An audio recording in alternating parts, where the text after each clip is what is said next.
Amis d'Ivoire TV, bonsoir. Je voudrais vous exprimer ma joie de vous retrouver aujourd'hui. Vous savez qu'Ivoire TV a pour objectif de vous informer sur ce qui se passe en Afrique et dans le monde. Aujourd'hui, l'actualité en Afrique, c'est le coup d'État au Mali. Nous avons donc monsieur le président de l'association des Maliens. Nous n'aurions pas pu trouver mieux, monsieur Alpha Seydou Kassogué, si je me trompe, vous me rectifiez rapidement. Vous êtes le président de l'association des Maliens et nous avons demandé de venir aujourd'hui parler avec nous de ce qui se passe dans votre pays et dans notre pays, parce que nous sommes africains et ce qui se passe partout en Afrique nous concerne. Merci d'avoir répondu à notre invitation. Et la première question qui nous vient à l'esprit, c'est de vous demander. Vous savez que le Mali était pour le monde entier le pays africain exempt de coup d'État depuis 2 décennies. Je peux dire plus de 2 décennies. Qu'est-ce qui se passe? Pourquoi aujourd'hui, brusquement, le régime d'ATT tombe? Bon, d'abord, je remercie Ivoire TV de m'avoir donné l'opportunité de m'exprimer sur vos antennes. D'abord, qu'est-ce qui se passe au Mali? C'est un peu délicat, c'est un peu complexe. Mais quand même, il y a plus de peur que de mal. Et merci d'avoir dit que Mali était un exemple de démocratie, c'est vrai. Mais la démocratie, c'est une continuité, c'est quelque chose qui est en constant mouvement.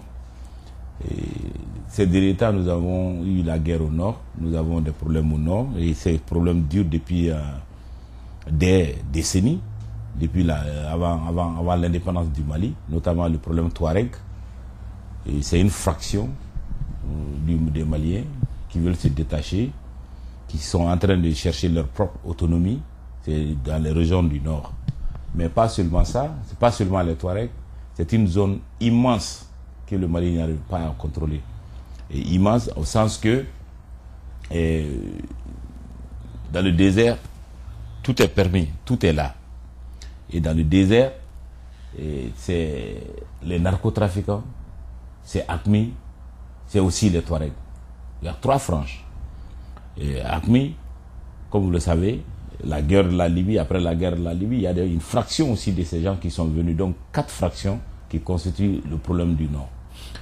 Donc vous convenez avec les pushistes, les mutins, pour dire que le coup d'État est justifié par l'incompétence du régime déchu de résoudre le problème au nord? Non, je ne dirais pas ça. C'est quelque chose qui a catalysé. Hein, ça a catalysé le coup d'État, ça a catalysé la chute du régime.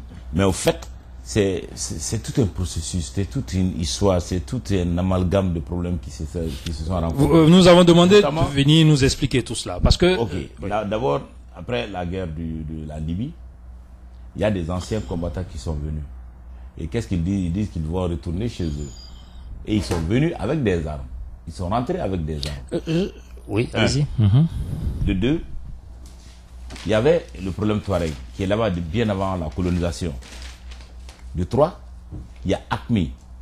AQMI, c'est le terrorisme qui sévit non seulement aux États-Unis, qui sévit partout dans le monde. Donc, c'est ces 4 fractions qui se sont constituées pour faire la guerre au nord. Donc, c'est vous dire que ce n'est pas un problème simple. Quand tu veux lutter contre les narcotrafiquants, que j'avais oublié de mentionner aussi, tu veux lutter contre les revenants de la guerre, et tu veux lutter aussi contre les Touaregs qui réclament une partie du territoire. Donc ce n'est pas une chose facile pour quel que soit le régime. Aux États-Unis ici, nous voyons comment les Américains ont des problèmes. Combattre l'AQMI, nous voyons en Europe comment ils ont des problèmes. Ça, c'est des pays développés avec tous les moyens de bord.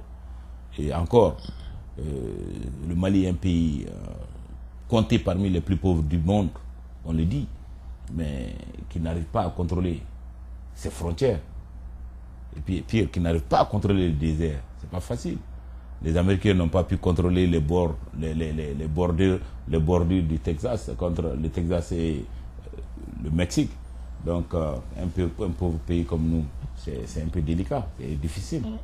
Bien, je voudrais donc, au dire de ce que Au vu de ce que vous venez de dire, situez le débat que nous allons voir aujourd'hui en deux parties. Vous allez nous expliquer de façon, selon vous, observateur, je veux dire animateur averti de la vie publique malienne, puisque vous êtes une autorité, vous êtes le président de l'association des Maliens ici. Vous allez nous expliquer les raisons essentielles du coup d'État. Et ensuite, nous reviendrons sur le problème du Nord.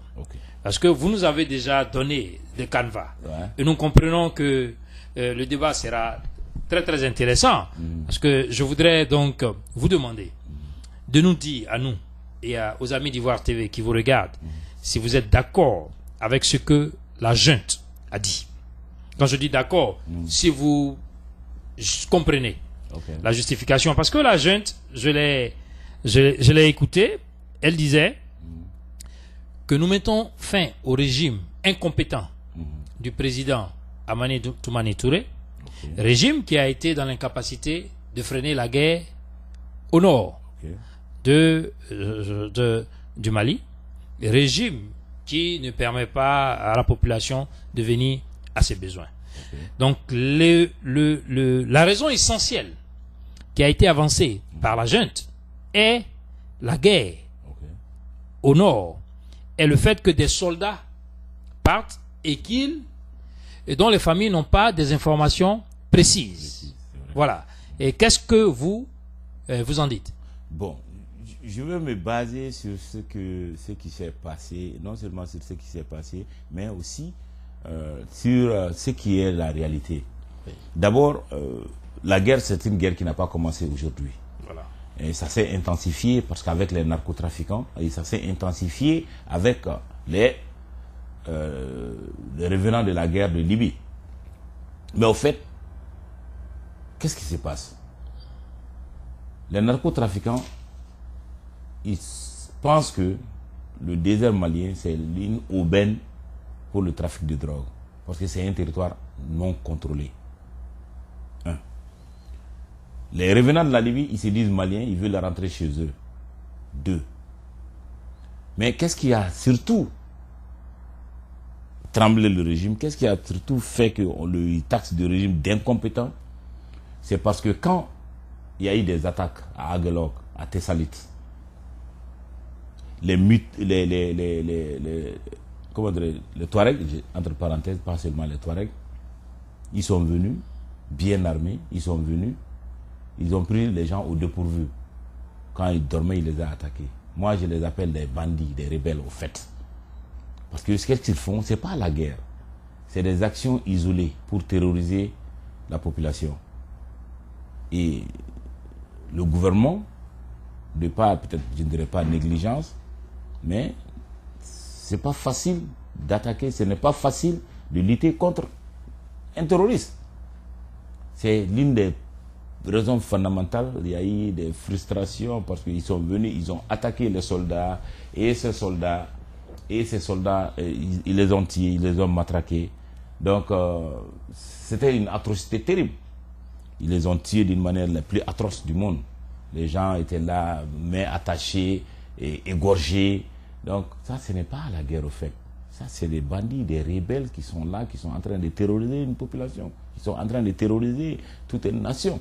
Est-ce que vous pensez que la junte actuellement pourra mettre fin à cela? Parce que ça ne date pas d'aujourd'hui. Bon, je sais que c'est avant même l'indépendance du Mali. Oui, mais c'est vrai, mais la junte accuse le régime, le défunt régime, de n'avoir pas pris ça au sérieux et de n'avoir pas procuré les soldats les munitions nécessaires, la nourriture nécessaire et les informations nécessaires. Est-ce que c'est vrai? Bon, cela reste à désirer, cela reste à vérifier, parce que moi je ne pourrais pas dire que c'est vrai. Pourquoi je ne pourrais pas dire non plus que c'est faux? Chacun de son côté a des arguments valables, parce que les femmes du camp de Kati sont allées demander au chef de l'État: est-ce que c'est vrai que nos enfants sont allés sans munitions? Est-ce que c'est vrai que nos enfants sont partis là-bas, ils n'ont pas à manger? Le chef de l'État a dit qu'il avait donné des nouvelles. Il dit non. Il dit que lui, ils ont déjà financé. L'argent est parti, chacun a eu son per diem, entre parenthèses, et pratiquement tout est là-bas. Les munitions, il les a. Mais il reste à vérifier, parce que les enfants se plaignent, ou les soldats se plaignent, ils disent que ils n'ont pas de munitions et ils n'ont pas à manger. Et d'autres ont même enlever les treillis et aller dans les frontières, traverser les frontières, aller en Algérie, en Égypte, au Niger. Donc, on ne sait pas où se situe la vérité. En tout cas, il y avait une certaine frustration dans l'armée, et la frustration était tellement grande que c'est ce qui a amené le coup d'État. Bon, je voudrais vous dire que je discutais avec un observateur de la vie malienne qui me disait, et je le cite, que le président ATT mérite le coup d'État qui lui arrive. Parce qu'en fait, le problème au Mali est dû au fait qu'il a laissé volontairement, et je pèse le mot, que l'individu, qu'il a laissé volontairement rentrer au Mali les partisans du général Kadhafi, libyens, puisque ces derniers sont allés au Niger. Oui. Et ils sont rentrés au Niger pour un certain nombre, désarmés à la frontière du Niger. C'est vrai. Ils sont allés au Burkina. Ils sont rentrés au Burkina, désarmés à la frontière du Burkina. Ils sont venus au Mali, et les autorités maliennes les ont laissés rentrer avec les armes. Et donc c'était fait à dessein, puisque nous sommes à 2 mois des élections, et que partout au Mali, il courait que, puisqu'il y a la rébellion qui s'intensifie au nord du pays, il ne pouvait pas avoir d'élection. Est-ce que cela est vrai? Effectivement, selon les informations que nous avons reçues, le président ATT a laissé rentrer les revenants de Libye avec les armes. Mais Dieu seul sait, et lui seul sait pourquoi. Parce qu'il a toujours prôné le dialogue. Laissez-les venir, c'est des Maliens, ils viennent, on va dialoguer, et puis pire que ça, on va se mettre d'accord sur quelque chose. Parce que dans l'histoire du Mali, il y a eu une fois la flamme de la paix.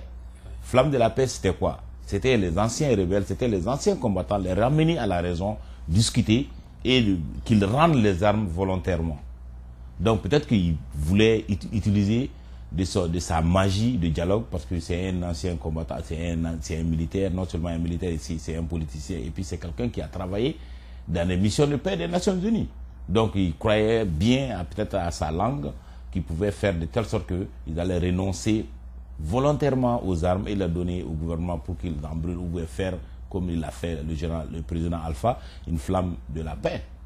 Donc lui seul, il peut vous donner cette raison. Mais effectivement, c'est vrai, ils sont rentrés avec les armes. Mais ce que les gens oublient, c'est l'OTAN qui a provoqué cette guerre. Et c'est l'OTAN qui contrôlait toute la région. Et c'est l'OTAN qui les voyait venir avec. Pourquoi l'OTAN ne les a pas détruits avant qu'ils n'arrivent dans nos Non, mais frontières? pourquoi est-ce qu'au Niger, ils n'ont pas accepté que les Arabes avec les armes? Ça c'est vrai. Le Niger n'a pas accepté. Peut-être qu'il a une différente philosophie avec des Issoufou. C'est un peu différent. Oui, et le président burkinabé, pourquoi? Le président burkinabé, eux seuls ils peuvent te donner la réponse. Comme je t'ai dit, c'est un général, il s'est dit il est général, et puis il connaît, la guerre c'est pas bon, et puis il va essayer de dialoguer pour qu'ils remettent les armes, et pour qu'ils ne combattent pas.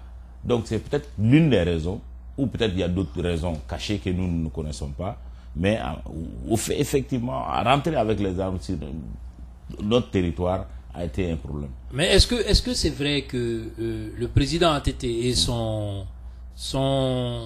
parti laissaient entrevoir la possibilité de ne pas organiser les élections si la paix ne revenait pas? Bon, je voudrais pas spéculer sur ça, on l'a dit. Il y a beaucoup de gens qui disent que le président, il voulait 2 ans de plus, et il voulait un peu faire de telle sorte que la Cour suprême ou bien l'Assemblée nationale va lui donner 2 ans supplémentaires. Bon, c'est des spéculations. C'est des spéculations, mais ça n'a pas été objet d'un débat public. Hein? Du tout. Mais c'était des ditons dans la rue. C'était le micro-trottoir qui disait que le président voulait 2 ans de plus. Mais ça reste à croire. Bien, aujourd'hui, il n'est plus là. Parce qu'il a été déchu. Est-ce que vous pouvez me dire où il est? Bon, je ne pourrais pas, mais la junte dit qu'il est dans un camp en lieu sûr. Mais ça a été vérifié, il n'est pas dans ce camp. Bon, ça n'a pas été vérifié d'abord.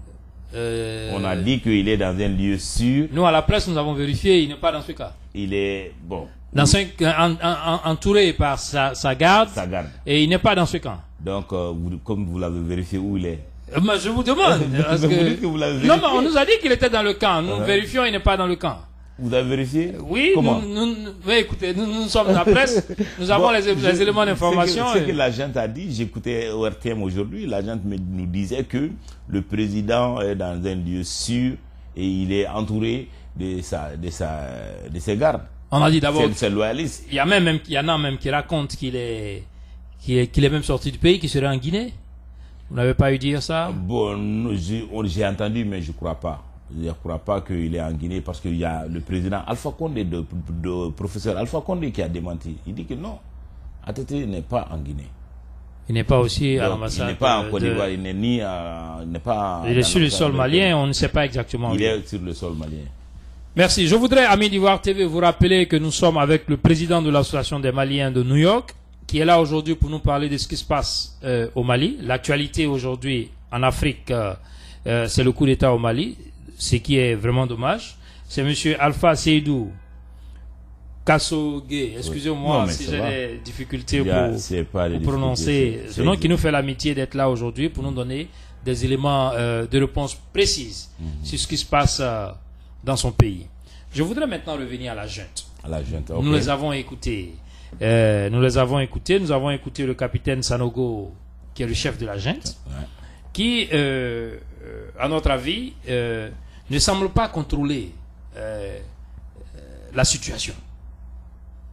Oui, il ne semble pas contrôler la situation parce que nous savons qu'il a entrepris des contacts avec la société civile et puis il a échangé langue avec les responsables des partis politiques qui, après cela, ont condamné de la manière la plus vigoureuse le coup d'État. Qu'est-ce qu'il en est de cette junte? Cette junte qui nous semble tremblotante. Bon, peut-être tremblotante, mais je crois qu'ils savent ce qu'ils sont en train de faire. Dans tout coup d'État, il faut avoir une certaine reconnaissance. Et qu'est-ce qu'il faut faire? Il faut parler aux partis sur place. Et je crois qu'il a eu des entretiens avec les partis politiques. Et cela va de leur droit, des partis politiques, de dénier un coup d'État. Parce que quand il y a démocratie, c'est venir directement à la tête par élection. Donc, démentir ou dénoncer ce coup d'État va de soi. Mais est-ce que c'est la solution? Est-ce que c'est la solution? Vous me dites. Bon, on ne sait pas. Les entretiens qu'il a eus avec ces messieurs, les chefs des partis politiques, ils veulent un retour à la vie constitutionnelle normale. Cela va de soi. Et ils dénoncent le coup d'État parce que le coup d'État, ça va à l'encontre de la démocratie. D'accord. Mais à ce stade actuel, est-ce que c'est la solution? Qu'est-ce qu'il faut faire? Ou bien faut-il qu'il remette le président ATT sur place, il se retirer, ou qu'il organise les élections le plus tôt que possible? Donc qu'est-ce que vous pensez? C'est là où la question. Qu'est-ce qu'il faut faire? Bon, qu'est-ce qu'il faut faire? Il faut dialoguer. Qu'est-ce qu'il faut faire? Il faut s'entendre sur un schéma. Qu'est-ce qu'il faut faire? Il faut se dresser un schéma. Si vous étiez à la table du dialogue, quel schéma vous auriez proposé, je vous demande? Bon, je ne pourrais pas vous proposer, mais je ne pourrais pas vous dire exactement ce que j'ai proposé, parce que je n'ai pas les données nécessaires pour pouvoir juger. Je n'ai pas quelque chose de fiable pour pouvoir juger. Ok, je vous comprends. Un observateur de la vie politique à Bamako, avec qui nous discutions aujourd'hui, à Bamako, nous disait que le coup d'État a eu lieu, mais n'a pas encore réussi. Qu'est-ce que vous pensez de cela? Bon, je ne dirais pas que ça n'a pas réussi, parce que réussir, c'est relatif. Je sais qu'ils contrôlent la radio, je sais que les putschistes, les mutins, ils sont en train de parler nuit et jour à la radio. Je sais aussi qu'ils ont décidé, ils ont rencontré tous les directeurs généraux, du directeur nationaux. Je sais aussi qu'ils ont décrété que les chefs, les secrétaires généraux des ministères soient à la tâche dès mardi. Et je sais aussi qu'il y a beaucoup d'arrestations et pratiquement les anciens ministres, les ministres sont aux arrêts. Donc, réussir, c'est relatif. Relatif. Donc, je ne sais pas. Donc, il n'y a plus de possibilité de retour à la situation. Il y a des possibilités, c'est comme je l'ai dit au départ, il y a des possibilités que les choses retournent au normal, il y a des possibilités que les anciens... Non, mais la normalisation, c'est la question que j'allais vous poser. Qu'est-ce que vous entendez par normalisation? Normalisation, c'est juste que la vie continue, que peut-être le président ou ATT revienne à la normale, ou que les putschistes continuent à diriger le pays à la normale. C'est les deux équations possibles. Ou le président ATT revient, il va s'installer et puis dire que bon, il y a eu des problèmes, mais on s'est mis d'accord. Ou les putschistes restent. C'est là la normalisation. Okay. Parce que ceux qui souffrent le plus dans cette histoire, c'est la population. C'est la population. Imagine, les frontières sont fermées, l'aéroport est fermé. C'est un pays enclavé. Il y a des lutins un peu partout. Il y a des gens qui sont en train de casser les pharmacies, casser les boutiques. Et un pays enclavé où les vivres viennent de la Côte d'Ivoire, du Sénégal ou d'ailleurs. L'essence, ça vient de la Côte d'Ivoire ou d'ailleurs. Donc c'est pas facile. C'est pas facile pour ces populations. Vous venez de dire que la normalisation pourrait être de deux façons. Que le président ATT revienne ou que la junte reste au pouvoir. Yeah. Mais vous savez que tout le monde a condamné. Les États-Unis ont condamné, la France a condamné, la CEDEAO a condamné. Les chefs d'état-major de la CEDEAO se sont même réunis pour dire qu'ils s'apprêtaient. Donc ça sonne pas à la normalisation. Ça ne sonne pas à la normalisation. Nous souhaitons que ça vienne à la normale. C'est ce que nous souhaitons. Nous souhaitons que la situation se normalise. Et nous savons que la semaine prochaine, la CEDEAO se réunit dans son grand complet pour véritablement, je crois que ce sera mardi, en début de semaine, à Abidjan, pour pouvoir véritablement donner les mesures à prendre pour résoudre le problème malien. Donc aujourd'hui, le Mali est en train de s'écrouler. Les frontières sont fermées, vous l'avez dit, il n'y a pas de carburant au Mali. Et est-ce que la junte, en cherchant à résoudre le problème du Nord, n'est pas en train de créer un problème beaucoup plus grave? Donc, effectivement, c'est à craindre. Mais je crois qu'il y aura toujours une solution dans ce sens. Parce que aujourd'hui encore, la junte disait qu'ils vont ouvrir les frontières pour que les camions rentrent et pour qu'il y ait un flux des produits vivriers et puis de l'essence de l'extérieur vers l'intérieur. Ensuite, il y a aussi la CEDEAO qui va se réunir. Nous ne savons pas ce qui va sortir de la CEDEAO. Mais quand même, ils vont condamner. Ça, c'est normal parce que c'est anticonstitutionnel de faire un coup d'État de nos jours. Mais à quel degré? C'est la question que j'allais vous poser. À quel degré? Bon, c'est ce qui m'agace un peu parce que il ne faut pas trop condamner jusqu'à ce que la population en meure. Donc il faut trouver une ligne de conduite. Et cette ligne de conduite serait quoi? Nous attendons la CEDEAO, nous attendons l'OIA pour que nous... mais la CEDEAO ne peut pas permettre à la junte de pouvoir faire ce qu'elle est en train de faire. Ils le disent, mais ils l'ont fait. Prenons le cas de la Guinée. La Guinée, quand il y a eu le coup, la CEDEAO les a condamnés. Ok, et après, qu'est-ce qui s'est passé? Ils ont commencé à travailler avec eux. Et en 6 mois, ils ont mis un gouvernement d'union en place. Et en 9 mois, il y a eu des élections et le nouveau président est venu. Ah, donc vous voyez quelque chose comme ça? Je sais pas. Non, je comprends ce que vous dites. C'est pas que vous souhaitez qu'il y ait cela, mais vous pensez que c'est une fenêtre à ne pas fermer. C'est une fenêtre à ne pas fermer. Moi, je souhaiterais que tout se normalise au Mali. Je souhaiterais qu'ils s'entendent sur les deux solutions. Une, ou ATT va revenir, ou la jeune va prendre le pouvoir. Mais vous pensez qu'ATT pourra revenir?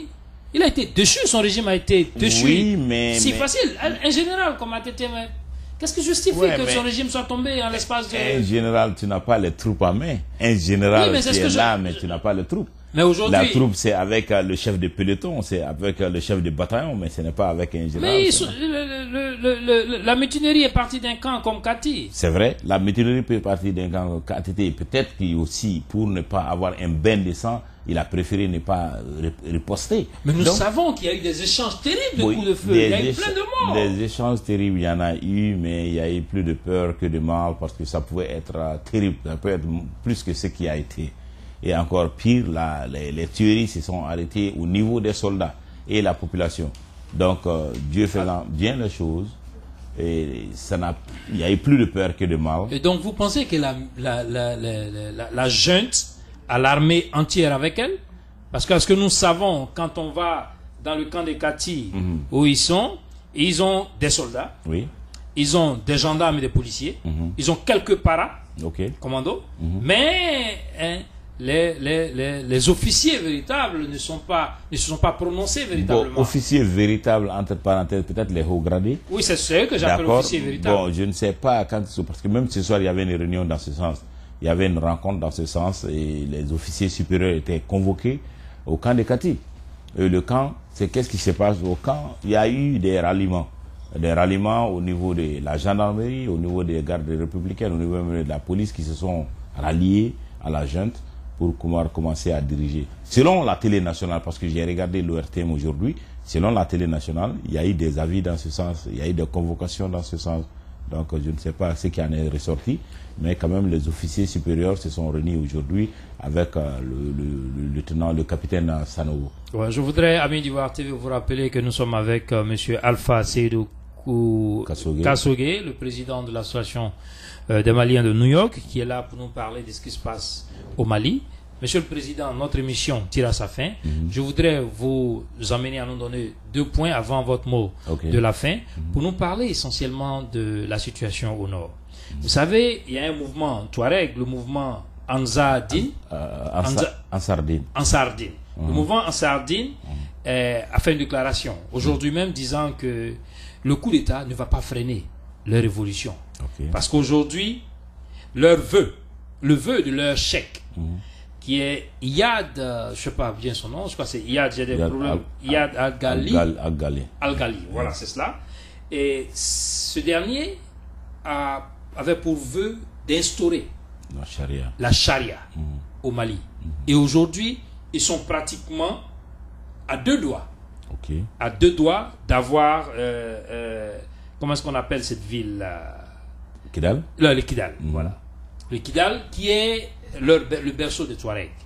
Et donc le coup d'État ne va rien changer dans ce qu'ils sont en train. Leur objectif, c'est d'instaurer la charia au Mali. Qu'est-ce que vous pensez? C'est une excellente question, mais je vous dis d'abord que le Mali, c'est un pays laïque. Un pays laïque où se côtoient toutes les religions. C'est pour ça qu'ils veulent instaurer la charia. Ils veulent instaurer la charia, mais on ne va pas les permettre d'instaurer la charia. C'est un pays laïque. Et cette minorité qui ne partage pas les mêmes religions, notamment les animistes, notamment les chrétiens et les juifs. C'est-à-dire le Mali n'est pas pour eux.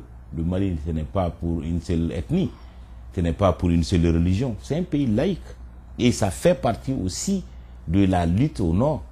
Parce qu'on ne peut pas venir et casser tout le monde et que obliger les gens à suivre une religion. C'est pratiquement pas possible. Je suis musulman et je crois à ma religion. Et j'ai foi à ma religion. Mais je ne peux pas aussi admettre que les autres religions fassent la même chose pour nous, les musulmans.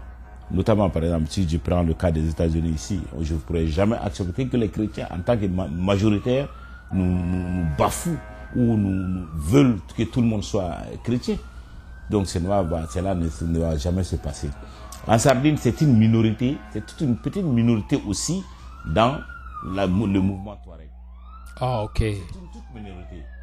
À dire qu'ils vont prendre, d'accord, les médias, ils peuvent dire ce qu'ils veulent, mais à dire qu'ils veulent instaurer la charia, ils ne peuvent pas. Et encore pire, la population Touareg, sans leur manquer de respect, c'est une minorité aussi. Donc, à dire qu'une minorité veut imposer leur religion, c'est très très difficile. Et encore dans une région qui est très loin, l'accès est difficile, c'est pratiquement pas possible. Donc vous voulez nous dire que c'est un mouvement un peu isolé. C'est un mouvement isolé. Non, pas seulement isolé, c'est un mouvement qui ne va pas faire feu parce qu'on ne peut pas instaurer. Ça fait. Ils sont là depuis belle lurette. Bon, c'est raison de plus. Cela veut dire qu'ils ne peuvent pas dépasser l'état où ils sont. Non, ça a pris une ampleur sérieuse parce qu'il y a les narcotrafiquants, il y a les gens de Kadhafi qui sont venus. Sinon, c'est quelque chose qui est là depuis bien avant l'indépendance du Mali, depuis depuis le pays colonisateur. Ça n'a pas débuté avec nous. Et je pense aussi que cette année, ce serait la fin parce que le monde a écho de ce qui se passe maintenant. Le monde est en train de regarder ce qui se passe et le monde ne va jamais accepter que AQMI s'accapare du Nord. Ils ne vont jamais accepter que une seule religion soit la religion d'un État. Donc c'est pour vous dire que cette année, je souhaite de tout cœur que ça va être la fin. Et si ce n'est pas la fin, en tout cas, ça va se minimiser de telle sorte. Ça va tendre vers la fin. Merci, voilà. Monsieur le Président. Amis d'Ivoire TV, je voudrais vous rappeler, je vais vous passer la parole tout de suite pour vos mots de la fin. Je voudrais vous rappeler, Amis d'Ivoire TV, qu'aujourd'hui, à Question un expert, nous avions Monsieur Alpha Seydou Kassogué, qui est le président de l'association des Maliens de New York, qui est venu nous donner sa vision, son expertise sur ce qui se passe aujourd'hui dans son pays. Nous allons vous inviter encore, Monsieur le Président, parce que nous devons parler de l'implication de l'Occident dans cette affaire. Nous n'avons pas eu l'occasion d'en parler. Dans la préparation de l'émission, je vois un peu, nous avons parlé un peu de cela, donc nous reviendrons pour parler de cela. Et puis nous allons donner un peu les développements, parce que bientôt, la semaine prochaine, la CEDEAO va se réunir. Je voudrais donc vous demander de regarder la caméra et de dire à tous ceux qui vous regardent, ici aux États-Unis, là-bas en Europe et de l'autre côté en Afrique et même au Mali, de leur dire ce que vous pensez de ce qui se passe dans votre pays et ce que vous attendez de Dieu. Bon, vraiment, merci, je vous remercie, comme je l'ai toujours dit, je vous remercie de m'avoir donné l'occasion. On n'en a pas discuté parce qu'il y a d'autres facettes, notamment l'implication de l'Occident. Mais quand même, c'est vraiment déplorable que des scènes, c'est vraiment déplorable qu'il y a eu des décès, c'est vraiment déplorable que le pays était sur une montée vertigineuse terrible et que ça se termine comme ça. Ce n'est le souhait de personne. Je pense aussi que la population va faire, nous allons donner le meilleur de nous-mêmes pour que la démocratie continue. Parce que c'est un début, c'est une démocratie très jeune. Et les États-Unis ont fait une démocratie en, disons, 200 ans de démocratie. L'Europe en a plus de 100, 150, 200 ans aussi. Donc nous sommes très jeunes en la matière et ça nécessite des bas et des hauts. Mais il faut toujours avoir des objectifs. C'est la démocratie ou rien.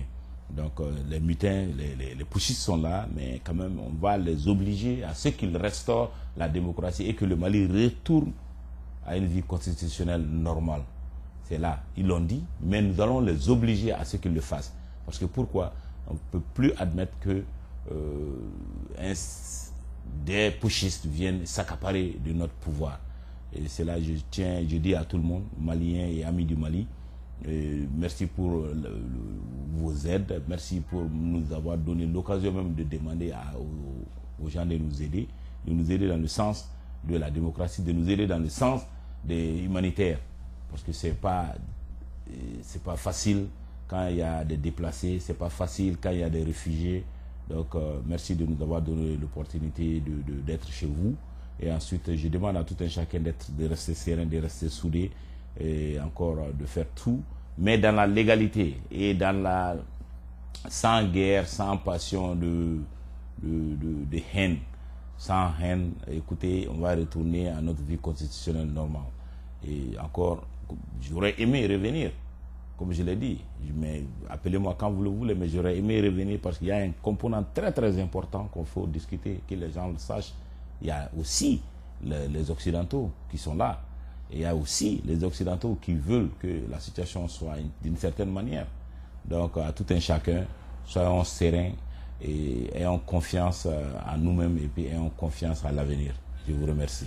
Merci, Monsieur le Président. Merci, amis d'Ivoire TV, pour votre fidélité à notre télé. Ce soir, à Question et Expert, nous avions l'amitié d'avoir Monsieur Alpha Seydou Kassogué, qui est le président de l'association du Mali de New York, qui est venu aujourd'hui nous parler de ce qui se passe dans son pays.